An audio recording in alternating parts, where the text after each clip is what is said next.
একেবারে নিচের ফ্লোরটা নিলাম, তারপর এখান থেকে লোড কেস নিলাম ইউআই, এরপর হচ্ছে স্টেপ নাম্বার হচ্ছে 1, মানে হচ্ছে উইদাউট এক্সেন্ট্রিসিটি, আর হচ্ছে স্টেশন হচ্ছে বটম বেজ।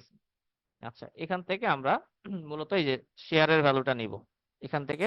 এই যে দেখেন এখানে আমাদের কত আছে, আমি এই প্রথম ভ্যালুটা 4.901, এই যে এই কলামটা 4.901, ঠিক আছে, 4.901, তারপরে কত আছে 7.196, এই যে 7.196, ঠিক আছে, তারপরে কত 7.063, ওই যে পরের কলামটা 7.063।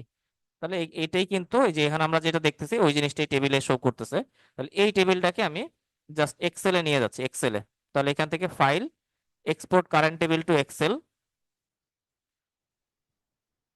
Export current table to excel দিলে আপনার হচ্ছে যেই টেবিলটা আপনি ওপেন করছেন ওই টেবিলটা এক্সেলে চলে যাবে। আচ্ছা, এক্সেলে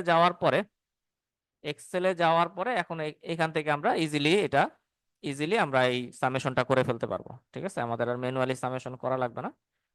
তাহলে এখান থেকে আমরা নিব কি, এখানে সব এমনিতে আগে থেকে শর্ট আউট করা আছে।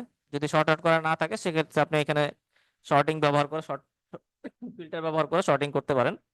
আমাদের যেহেতু করা আছে, জাস্ট আমরা এখান থেকে শুধু সামেশনটা নিব। এই মাঝখানে মাইনাস দুইটা বাদ দিয়ে, মাঝখানে মাইনাস দুইটা হচ্ছে আমাদের কোন মাইনাস দুটো, যে দুইটা এক্স ডিরেকশনে অ্যাক্টিভ, ওই দুইটা বাদ দিয়ে আমাদের এখানে কত আসতেছে 96.97, এতটুকু পর্যন্ত 97।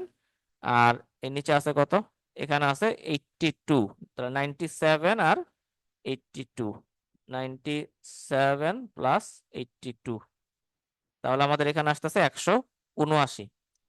179 কিপ হচ্ছে আমাদের ওয়াই ডিরেকশনে, ক্যারি করতেছে 179 কিপ।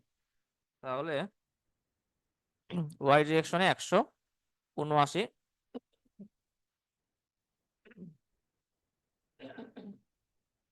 Y ডিরেকশনে 179 keep. আমাদের টার্গেট ছিল কত, টার্গেট ছিল এটা 153 কিপ ছিল আমাদের টার্গেট।